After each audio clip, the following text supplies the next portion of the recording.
We get paid for bringing value to the marketplace. Now, it takes time to bring value to the marketplace. However, we do not get paid for time. So we cross that out. Mistakenly, the man says, I'm making about $20 for an hour. Not true. If that was true, you could just stay home, right, and have him send your money. So that's not true. We don't get paid for time. We get paid for value brought to the marketplace.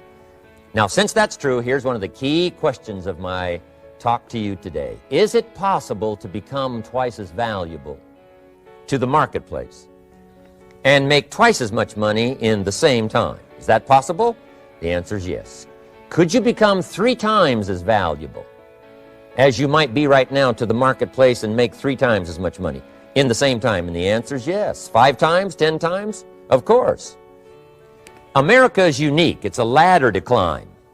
It starts down here, let's say, at $5 an hour, and it keeps going up. Top income last year, $80 million.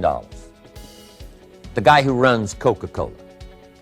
Now, that's a heck of a ladder. That's why everybody wants to come here, right? The boat people are not headed for Vietnam. People haven't plotted and schemed for 50 years saying if I could just get to Poland, everything would be okay. Not true. Everybody wants to come to America. And the reason is because we've got the best wind ever blowing in our favor. We've got the best economic opportunity anybody's had in 6,500 years. And all you have to do is understand it and take advantage of it. Now, there's some key questions to ask here. Why would the marketplace pay someone only $5 an hour? Very simple answer. They're not very valuable to the marketplace. Now, we must underline to the marketplace. This person might be a very valuable brother, yes. Member of the family, valuable, yes. Valuable member of the church, of course. Valuable citizen of the country, yes. Valuable in the sight of God, no doubt. We're all of equal value in the sight of God. But if you're not very valuable to the marketplace, you don't get much money. You say, well, it shouldn't be that way. Well, then you got to start your own country. You know, this one's been in process for 200 years, and this is the best we've been able to come up with so far. But here's the key. You don't have to stay here. Now, there was a big debate in Congress last year that this $5 was not enough, should be 6, should be 6, should be 6. But we don't need legislation. 6 is already on this ladder. The next step up. You know, if you work for McDonald's, they'll pay you $5 an hour to take out the trash. If you whistle while you take out the trash, they'll pay you $6 an hour. So we don't need that legislation. You just need to take lessons on how to whistle. Have a good attitude. Now, as you begin to climb this ladder, why would the marketplace pay some people $50 an hour? Answer, evidently, they must be more valuable to the marketplace. 10 times more valuable. And is that possible for someone to be 10 times more valuable and earn $50 an hour instead of 5? And the answer is yes. That's what America is all about. Now, why would the marketplace pay some people $500 an hour? Evidently, this person must be much more valuable to the marketplace. That's what's important to understand, to the marketplace. And would the marketplace pay one person $80 million for 1 year's work? And the answer is, of course. If you helped a company make $1 billion, would they pay you $80 million? I'm telling you, it is possible. And that's why America is so exciting. That's why this financial ladder is so exciting. It's possible for all of this to come true for all of you, no matter where you start. As a student in school, just getting started out there in the workplace, this is all possible for you. Now, Mr. Shoaff gave me the clue on how to climb this ladder as high as I wanted to climb. Now, we're talking primarily economics here. There's a lot of other ways to become valuable to your family, valuable to your friends, valuable to the community, valuable to the team, right? Valuable to the team effort, valuable to the concert. But here's what he said to me.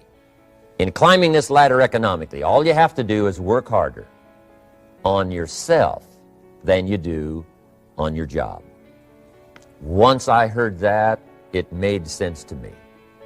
I kept hoping that everything else would change around me, found out that if I went to work on myself, worked on my skills, worked on my language, if I became better than I was each year, if I grew in skills and language and vocabulary and competence, then I would become attractive to the marketplace. Not very long ago, a company called me and said, Mr. Rohn, we're expanding internationally. We'd like to have a bit of your expertise to help us. Would you give us a bit of your time? We'll add some millions to your fortune. And I said, okay. And I thought later, isn't that interesting they would call me? Then my second thought was, of course they'd call me. Who else would they call? I can get the job done. Now, what a contrast for me, farm boy from Idaho, raised in obscurity, parents of modest means, broke when I was 25. How come I would get a telephone call and someone offer me a lot of money to help them in expanding around the world? Simple answer, evidently. Something happened to me between age 25 and where I am today. And I can tell you where it all started. From my teacher, Mr. Shoaf, who said to me, we don't have to change what's going on out there. That's the wind that's blowing. All we have to do is change what's going on in here. And now there's several ways to do that on personal development. And let me give you those ways. Here's the first one. We must learn from personal experience. Pretty simple. Learn from what happens to you. Take a look back over the last few months. Did you make some mistakes? How could you correct those for the future? Take a look back over the last year. Have you done it right or done it wrong? Let's correct it for the next year. Learn from your personal experience. Mr. Shoaf asked me when I first met him, he said, Mr. Rohn, how are you doing? You've been out there now 6 years. And I said, I'm not doing very well. He said, I suggest you not do that anymore. What a simple, swift analysis to my situation. He said, if you keep doing it, the next 6 years will be like the last 6. You don't want that to happen. Let's make the changes. So learn from your personal experience. Now here's number 2, why I came to share this video experience with you today. And that, I call it OPE, other people's experiences. That's me, other people. That's your teacher, other people. That's your friends and colleagues, other people. The people you meet that can pass along to you their experiences, what's happened to them, the mistakes they made, how they corrected them, how they changed their health and changed their bank account and changed their income and changed their future. That's it, other people. Now there's 2 kinds of people to learn from. One is failures. It's too bad failures don't give seminars, right? That would be valuable. Bring your notebook, have them tell you how they lost it all and threw it all away, threw their health away and threw their friendships away and things didn't work out well. That would be valuable. But now then we must also learn from positive, people that have done well. They've got the health, and so we ask them, how did you become so healthy? They've got the skills, so we ask them, how did you become this skillful? They've got the income, so we ask them, how did you get here in such a short period of time? So now here's what's important in personal development. In learning from other people, we learn, number 1, by observation. We learn what we see, we watch people that are successful in what they do. In sports, we watch their disciplines.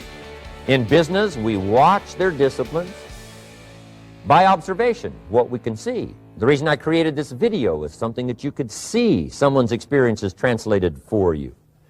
Second, we learn by what we hear.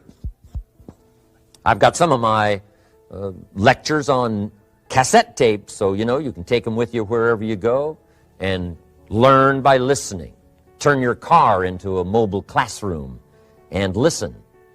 And then listen to the sermon on Sunday morning. Listen to the lectures. Listen to the teacher. Listen to someone who's got something good to say. And then number 3 is vitally important on personal development, and that is read all the books you can possibly read in your lifetime. Mr. Shoaf got me started on my library. I've got one of the better libraries. Haven't read everything in it, but I feel smarter just walking in it. My library. At least I was smart enough to buy it. Now I got to be smart enough to read it. And then, of course, I got to be smart enough to decide what's valuable and then do it. But this one is very important. Become a good reader. Some books that helped change my life. Mr. Shoaf recommended, of course, the Bible. And my parents made sure I was a pretty good scholar by the time I was 18. That's been so beneficial for me, drawing from those illustrations. reading about those stories, people who made it and people who didn't make it, and what the difference was. And then other books that helped to really change my life. One called Think and Grow Rich by Napoleon Hill. And then a book that helped me become financially independent by the time I was 31. And that book is called The Richest Man in Babylon by George Clason. And I'm going to share a little bit of that book with you when I get to financial independence today, our third subject. But I started reading the books, attending the classes, making sure that I got in front of people that had something good to say. And then I started keeping a journal. One of the major things my teacher taught me was to keep a journal. He said, don't trust your memory. If you hear something good, just make a little note and write it down. Now, at first I took, notes on pieces of paper and torn off corners and backs of old envelopes. And it didn't serve me well, thrown in a drawer. Then I learned to keep a journal, a bound copy of all my notes. So I would suggest you do the same. Things that impress you, a poem that impresses you. When you attend a class, some of the ideas that impressed you, jot them down. You read something in a magazine, right? Some ideas, take those out, put them in your journal. Keep a good journal the rest of your life. This will serve you well. My journals make up a significant portion of my own library. And if you saw my library and saw my journals, I tell you what you'd have to say. This is the library, and these are the journals of a very serious student. No wonder Mr. Rohn is invited to lecture and speak on his experiences around the world. So I want the same thing to happen to you. Value captured that you can resort to later, go back over it and review it, and let it become valuable to you. So that's my first subject, personal development. Work harder on yourself than you do on your job. Develop the skills, learn the lessons, take the classes, absorb all that is being taught to you these days. And then later on, of course, you can sort it out, what's valuable to you and how to refine it for your business and for your life and for your future. But the main thing is to get it and start this process of personal change, personal development. And let me say it one more time. If you will change, everything will change for you. You'll never be the same. You'll keep growing. As you look back on a few months, look back on a few years, you won't believe the progress you can make. Economically, your relationship with your family, your friends, and whether you're in sports or economics or whatever, I'm telling you, that whole process of committing yourself for personal change, personal value, can really make your life unique and worthwhile.